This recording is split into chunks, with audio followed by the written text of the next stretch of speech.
अस्सलाम वालेकुम। सच टेलीविज़न के डिजिटल प्लेटफॉर्म से मैं हूं आरिफ काज़मी। मशरिक़ वस्ता ख़ासतौर पर यमन और इसराइल के दरमियान कशीदगी, शाम की सूरत हाल, लबनान की सूरत हाल और फ़लस्तीन की सूरत हाल समेत रूस और यूक्रेन की जंग के हवाले से बड़ी अहम किस्म की अपडेट्स लेकर एक बार फिर आपकी खिदमत में हाजिर हुए। नाज़रीन, गुज़िश्ता रोज़ इसराइल की जानिब से हमला किया गया था यमन के ऊपर। इसके बाद यमन ने इसराइल के ऊपर एक बहुत बड़ा हमला कर दिया। उसके बाद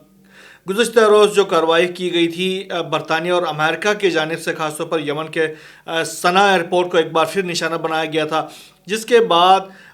यमन की जानिब से कहा गया था कि वो इस कार्रवाई का जवाब दे देंगे, और आज उन्होंने जवाब दे दिया है। एक इसराइल के ऊपर एक बहुत बड़ी कार्रवाई की है यमन की जानिब से, ख़ासतौर पर इसराइल में जो नेगेव का जो सहरा है, वहाँ पर नवातीम का जो एयरबेस है, उसको फ़लस्तीन 2 मिज़ाइल से निशाना बनाने का ऐलान किया है यमन के अंसारुल्लाह फोर्सेस की जानिब से। और ये जो इलाका है नवातीम का जो एयर बेस है, ये बहुत ही अहमियत का हामिल है। और नेगेव का जो सहरा है, ये भी बहुत अहमियत का हामिल है। नेगेव के सहरा में मैं आपको बता दूं कि उनका डैमोना का जो एटमी रिएक्टर है, वो भी नेगेव के सहरा में है। और उसके साथ ही ये जो नवातीम का जो एयर बेस है, ये भी नेगेव के सहरा में है। और इसमें F-35 जो जंगी तैयारे होते हैं, वो इसराइल के वहाँ पर खड़े होते हैं। इससे पहले याद होगा, ईरान ने जब ऑपरेशन वादे सादिक 1 किया था, तो उस वक्त भी ईरान की जानिब से नेगेव के सहरा में इस बेस को निशाना बनाया गया था, और यहाँ पर F-35 तैयारों को और टारगेट किया गया था। और अब इसराइल के इस बेस को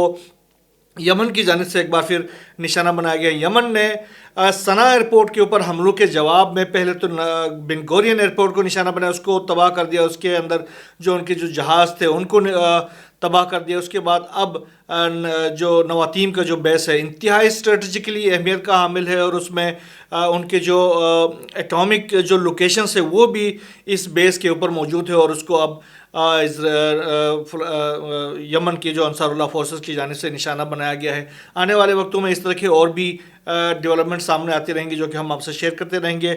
इसके साथ ही अब जो यमन की जानिब से इसराइल के ऊपर जो हमले हैं, वो सिर्फ दिसंबर के इस महीने के अंदर जो हाइपरसोनिक मिसाइल्स दागे गए हैं यमन से इसराइल के ऊपर, उनकी तादाद 11 से ज़ायद हो चुके हैं। उनमें से मुतादिद जो हैं वो इम्पेक्ट कर चुके हैं। इस हवाले से एक अमरीकी एहलकार ने भी कहा है कि गुज़श्ता दिनों जिस तरीके से यमन ने हमला किया था, उस हमले को इसराइल के जो आयरन डोम समेत जो दीगर जो उनके मिसाइल डिफेंस सिस्टम है, वो तो रोकने में नाकाम रहे। तो पहली बार जो थार सिस्टम की जो बैटरीज थी, उनको यूज़ किया गया उनको रोकने के हवाले से। ये अमरीकी एहलकार ने इसका दावा किया है, बल्कि इंकशाफ भी किया है कि अमेरिकन जो है terminal high altitude air defence area defence system, जो कि थार्ड कहलाता है, उसको इस्तेमाल किया गया। लेकिन उन्होंने ये नहीं बताया कि थार्ड सिस्टम ने इन मिसाइलों को रोका भी है या वो रोकने में नाकाम रहा है। लेकिन ये बहुत बड़ी कार्रवाई थी यमन की जानिब से, जिसको रोकने के लिए आखिरकार अमेरिका को सामने आना पड़ा। इसराइल को बचाने के लिए अमेरिका को साथ देना पड़ा। इसके साथ ही जो यमन के ख़िलाफ़ जो ज़मीनी कार्रवाइयाँ शुरू कराई गई हैं, ख़ासतौर पर अमेरिका, इसराइल और बरतानिया की जानिब से, और उसमें UAE का मैंने बताया था कि किरदार है, और सऊदी अरब ने भी उसको हाथ बढ़ाने की कोशिश की है, क्योंकि सऊदी अरब की जो बैग्ड मलेशियास हैं, जो जुनूब की तरफ हैं, जो अब्दुल रब्बा मंसूर हादी की जो फोर्सेस हैं, वो बड़े अरसे से वो गैर फाल हो चुकी थी, और अंसारुल्लाह की जानिब से उनको शदीद नुकसान पहुँचाया गया था, और वो अदन की तरफ भाग गई हुई थी। अब एक तरफ जो UAE की जो फोर्सेस हैं, वो उनके अपने कार्गो तैयारे भेज रहे हैं, और वहाँ पर अदन के बंदरगाह पे वो एयरपोर्ट पे भी उतर रहे हैं, और वो उनको असला और गोला बारूद फराहम कर रहे हैं। उसके साथ ही अब सऊदी अरब से ये इतला आई है कि सऊदी अरब की जानिब से उनको $500 मिलियन की इमदाद की मंजूरी दी गई है, ताकि वो इसराइल के ऊपर जो हौसी मलेशिया से हौसी फोर्सेस हैं, उनके हमलों को रोक सके। अब अंदाज़ा लगाएं, इसराइल को बचाने के लिए अगर सऊदी अरब सामने आता है, तो इससे बड़ी कम बख्ती मुस्लिम उम्मत की क्या हो सकती है कि एक ऐसी कौम जो यमन की गरीब कौम है, और वो खड़ी हुई है तागूत के ख़िलाफ़, اس طرح کی جو جارح اقوام کے خلاف کھڑی اور ڈٹی ہوئی اور ان کو نیچے دکھانے کے لیے، ان کو شکست دینے کے لیے، ان کو روکنے کے لیے مسلم امہ ہی سامنے آ رہی ہے اور وہ اس طرح کے ایکٹیویٹیز کریں تو بڑی دکھ کی بات ہوتی ہے۔ بہرحال یہ صورتحال ہے، اللہ کرے یہ چیزیں ان کو عقل آ جائے اور یہ اس طرح کی درمیان میں پیٹھ پہ شورا گھومنے والی حرکتیں نہ کیے جائیں تو بہتر ہے۔ بہرحال شام کا رخ کرتے، شام میں کشیدگی اسی طریقے سے جاری ہے، خاص طور پر جو بشار الاسد کی جو فورسز ہیں ان کو روکنے کے لیے، ان کو گرفتار کرنے کے لیے یا ان کو ختم کرنے کے لیے جو نئی شامی گورنمنٹ ہے اس کی جانب سے کارروائیاں کی جا رہی ہیں مختلف علاقوں میں، خاص طور پر دیر زور کے علاقے میں ایک بڑی کارروائی کی گئی ہے اور اس وقت وہاں پر جھڑپیں جاری ہیں بشار الاسد کی جو فورسز کے باقیات ہیں اور نئی جو گورنمنٹ ہے ان کے جو فورسز کے درمیان بہت بڑے پیمانے پر حملے ہو رہے ہیں ایک دوسرے کے خلاف، اور خاص طور پر لبنان سرحد کے قریب سے جو اطلاعات آ رہی ہے وہاں پر ماہر الاسد جو بشار الاسد کے بھائی ہیں ان کی جو فورسز ہیں وہ بھی نئی شامی گورنمنٹ کے خلاف ایک بڑا آفینسو جاری رکھا ہوا، اس میں بھی جانی نقصانات کی اطلاعات آ رہی ہیں بڑے پیمانے پر۔ خاص طور پر حمص کے علاقے میں بھی دیکھا گیا ہے کہ بشار الاسد کی جو فورسز ہے ان کے تعاقب کے لیے نئی شامی گورنمنٹ کی جانب سے کمک بھیجی گئی ہے، تو وہاں پر بھی عنقریب جو ہیں وہ بڑے پیمانے پر وہاں پر بھی کلیشز شروع ہو سکتے ہیں۔ یہ کہا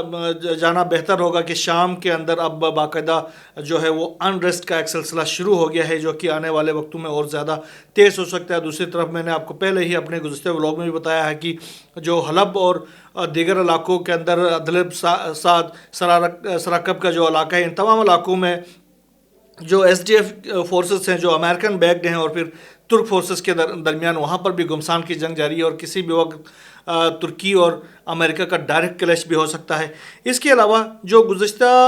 کچھ دنوں پہلے میں نے کہا تھا کہ طرطوس کے جو بندرگاہ کے اوپر ایک بہت بڑا حملہ کیا گیا تھا اسرائیل کی جانب سے، جس کے بارے میں یہ کہا گیا تھا یہ غیر روایتی ہتھیاروں کا حملہ تھا، اور میں نے اپنے ولاگ میں کہا تھا کہ یہ ایٹم بم بھی ہو سکتا ہے، ایٹمک کوئی ایسی ڈیوائس ہو سکتی ہے جس میں جوہری مواد استعمال کیا گیا ہے جس کا یہ حملہ کیا گیا، کیونکہ اس کی جو شدت تھی وہ ایسی ہی تھی۔ اب سوئس کے جوہری محقق نے اس کا یہ انکشاف کیا ہے کہ اسرائیل نے شام کے شہر طرطوس میں ایک چھوٹے ٹیکٹیکل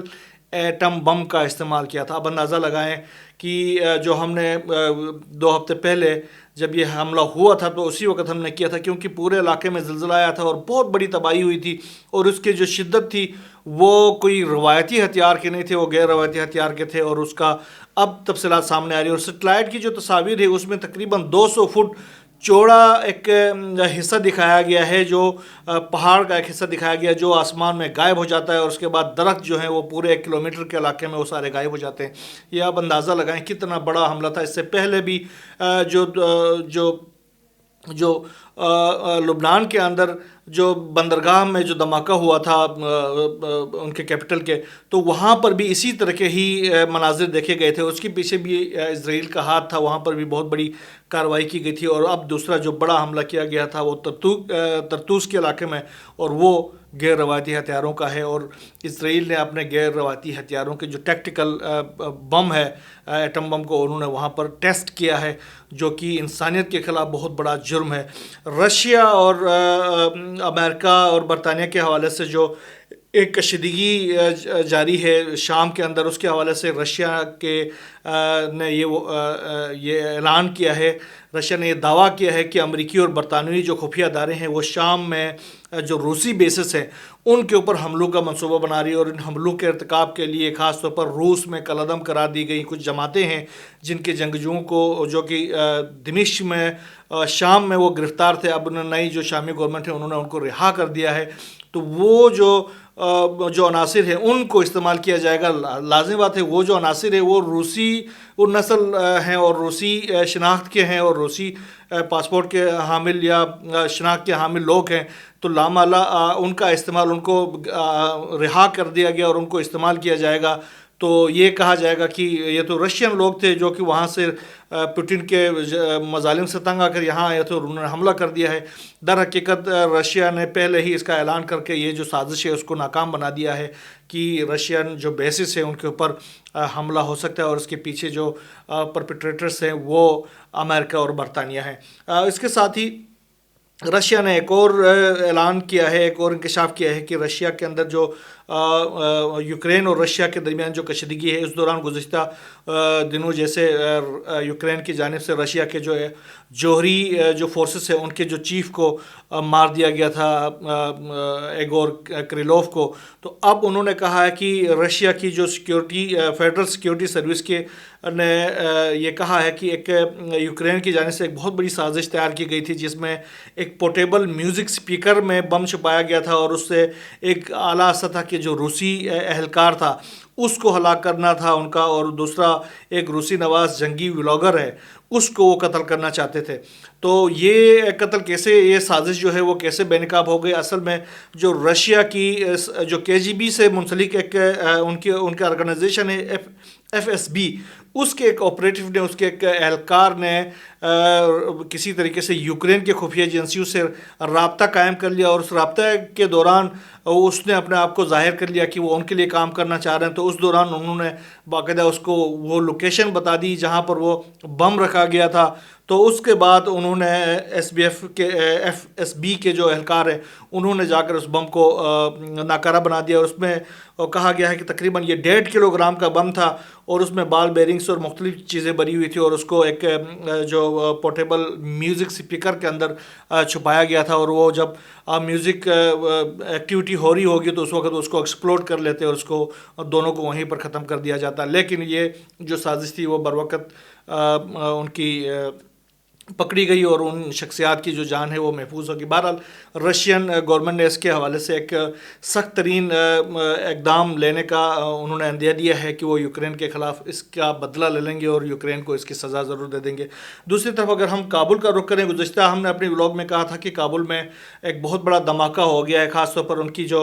इंटीरियर मिनिस्ट्री और इंडियन एम्बेसी के दरमियानी इलाके में, करीबी इलाके में ये धमाका हो गया था। 17 से ज़ायद अफराद हलाक हो गए थे। आवाज़ें उठाई जा रही थी, इल्ज़ामात के रुख जो है वो पाकिस्तान की तरफ करने की कोशिश की जा रही थी, लेकिन अब ये इतलात सामने आ रही है कि इस धमाके की ज़िम्मेदारी नेशनल रेजिस्टेंट फ्रंट ने कबूल कर ली है। तो ये उनका अपना मामला है अफ़गानिस्तान का, उन्होंने